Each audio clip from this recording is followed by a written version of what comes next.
Magandang hapon guys. So bago umuwi, vlog muna. So nakita ko sa malayo, akala ko merong batang natutulog sa footbridge. So nung mas malapit na ako, kasi akala ko talaga kung sino yung nakahandusay dun sa footbridge. Nung nakita ko siya guys, so hindi pala siya natutulog kundi nag-aaral. So isa po siyang babae, nakakalungkot lang dahil sa ganitong klaseng edad, bakit kailangan pa ditong mag-aral dito sa footbridge?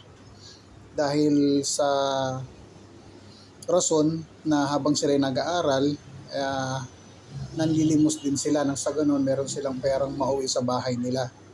And malaking tulong na rin siguro sa kanila pag meron nagbibigay kasi pang allowance na rin at the same time pang snack nila sa school. So nakakalungkot lang. So sana makita to ng government natin at matulungan nang sa ganun wala nang ganitong bata makita pa sa footbridge. So yun lang, maraming salamat.